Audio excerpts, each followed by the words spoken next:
হঠাৎ করে দুদিনের ছুটিতে বেড়াতে চলে গেলাম বিষ্ণুপুর।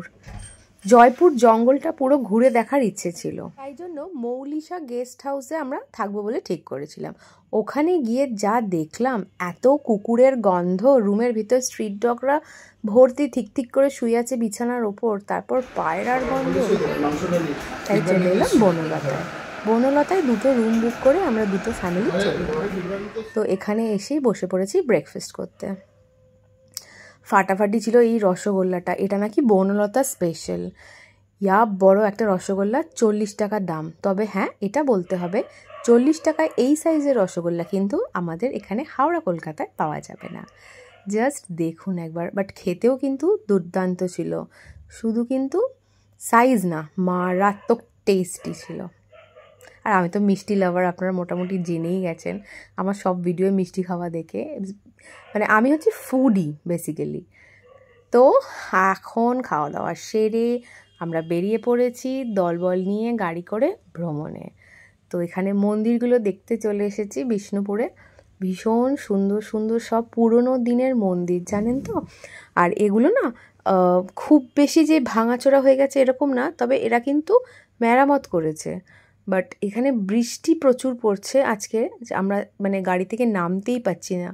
তো গাড়ি থেকেই একটু একটু ভিডিও করছি, দেখা যাক যদি একটু থামে তাহলে পায়ে হেঁটে এগুলোর ভেতরটা ঢোকা যাবে। কিছু কিছু জায়গায় টিকিট সিস্টেম রয়েছে। তো চলুন আগে টিকিটটা কেটে নিই, তারপর ভেতরে যাওয়া যাবে। আর এটা একটা চমৎকার জিনিস, সূর্য ঘড়ি বলে এটাকে, জানেন তো।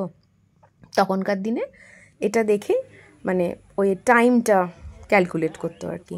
আর এই মন্দিরের কাজগুলো অসাধারণ, মানে এত সুন্দরভাবে মানে নিখুঁতভাবে কাজগুলো করা, দেখে তো মনে হচ্ছে রামায়ণ ডেসক্রাইব করা রয়েছে। কারণ রাবণের মাথা দেখতে পেলাম। আমি জানি না, আপনাদের মধ্যে যদি কেউ জেনে থাকেন প্লিজ কমেন্টে জানাবেন যে বিষ্ণুপুরের মন্দিরগুলো মানে কি নিয়ে। আমরা কিন্তু কোনো গাইড নিইনি, তো মোটামুটি এখানে লেখাও আছে, আর এখানে ওই স্ক্যানার দেওয়া আছে। হ্যাঁ, আপনারা চাইলে স্ক্যান করেও দেখে নিতে পারেন। চলুন আপনাদেরকে চারপাশটা একটু ঘুরিয়ে দেখিয়ে নিই।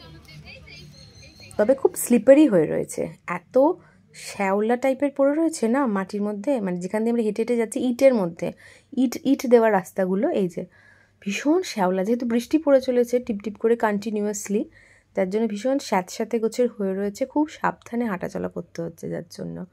বাট ওয়ার্থ ইট, চারপাশটা এত মেনটেন্ড, হ্যাঁ ভীষণ ভীষণ সুন্দর। আমরা তো মানে ছবি তুলে দেখে শেষ। এটা না জোড়া মন্দির বলে, এখানকার জোড় বাংলা মন্দির বলে এটা। আপনাদের মধ্যে কে কে ঘুরে এসছেন প্লিজ কমেন্টে জানাবেন। আর যদি এটার মানে মাহাত্ম্যটা, ইতিহাসটা জানেন তাহলে প্লিজ আমাকে একটু জানাবেন, শেয়ার করবেন। খুব সুন্দর, ভীষণ সুন্দর। এই যে এখানটা মাঝখান থেকে এরকম জোড়া আছে, তো যার জন্য এটা জোড় বাংলা মন্দির বলছে এরা, স্থানীয়রা। আপনি গুগল করলেও দেখতে পাবেন। আমরা ওখানে কাছে গিয়ে একই জায়গার মধ্যে ঘুরছি, জোড় বাংলা মন্দিরটা খুঁজে পাচ্ছিলাম না, যার জন্য গুগল করে এটা বের করলাম আর কি। আর এখানে গার্ডেনটা দেখুন কি সুন্দর মেনটেন্ড।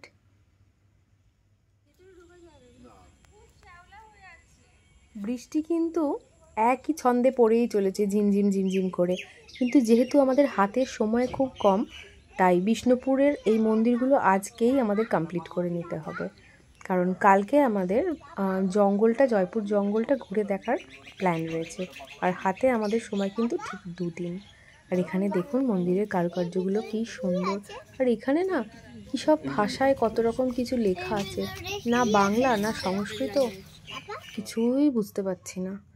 আর এই যে এগুলো হচ্ছে মন্দিরের বাইরে শো পিসের দোকান, যেরকম হয় আর কি সব জায়গায়। সুন্দর সুন্দর সব দেখুন কত সুন্দর প্যাঁচা, সেগুলো সব টেরাকোটা। এটা কিন্তু ওয়ার্ল্ড হেরিটেজের মধ্যে পড়ে এই মন্দিরগুলো, আপনারা হয়তো জানেন, আমি তাও শেয়ার করলাম। এই যেখানে প্রচুর শোপিসের দোকান রয়েছে। আমার ছেলে কি কিনেছে জানেন? একটা শিব ঠাকুর, একটা সরস্বতী, আর আমি কিনলাম টেরাকোটার একটা মাটির শঙ্খ।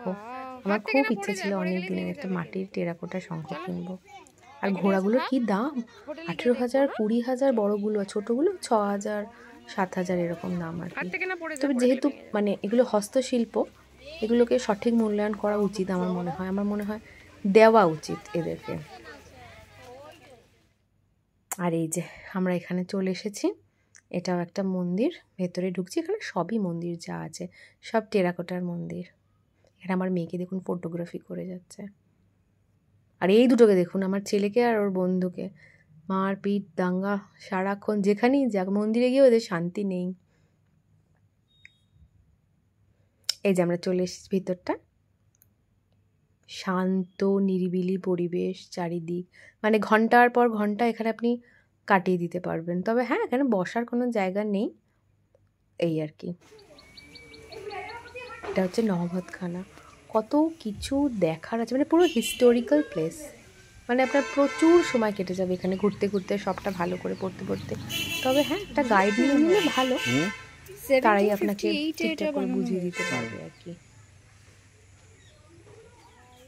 আর এখন আমরা চলে এসেছি রাধেশ্যাম মন্দিরে। এখানে রাধাকৃষ্ণের মূর্তি রয়েছে।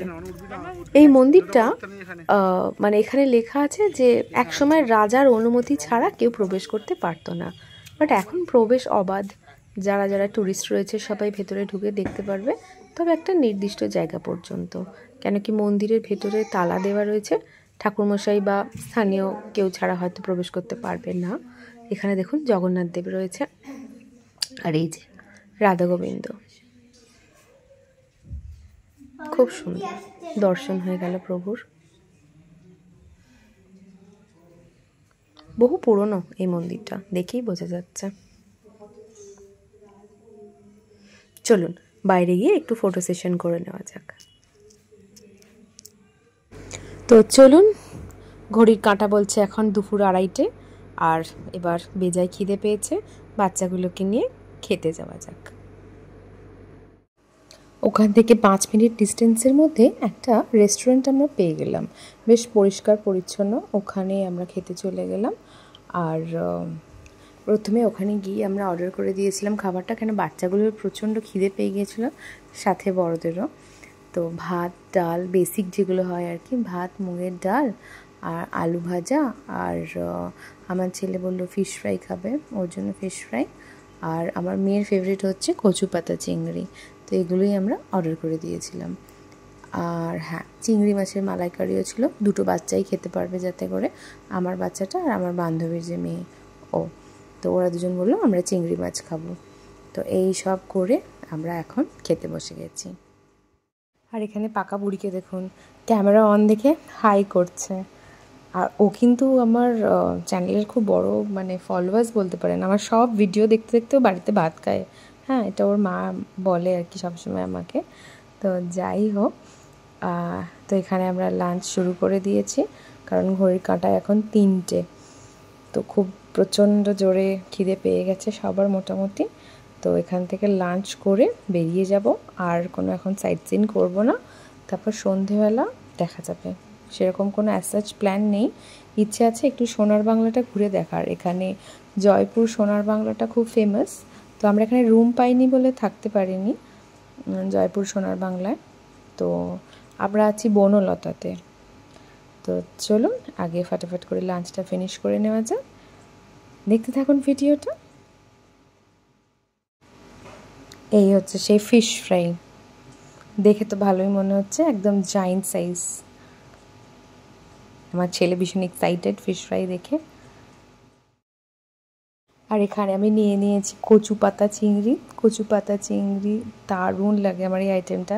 আমাদের এখানে কস্তুরি থেকে আমি অনলাইনে অর্ডার করিয়ে খাই, কেন কি এত ইয়ামি লাগে আমার এই খাবারটা। আমি এখনও বাড়িতে ট্রাই করিনি এটা বানানো, খুব ইচ্ছে আছে বাড়িতে বানানোর। তো চলুন আর বক নয়, আমি খেয়ে নিই, ততক্ষণ আপনারা ভিডিওটা দেখতে থাকুন, ভালো থাকুন, সুস্থ থাকুন, আর আমার ভিডিও দেখতে থাকুন, বেশি বেশি করে লাইক করতে থাকুন, আর অবশ্যই করে কমেন্টে জানাবেন যে আজকে আমার এই ভিডিওটা কেমন লাগলো। দেখা হচ্ছে পরের পার্টে। Till then tata, bye by.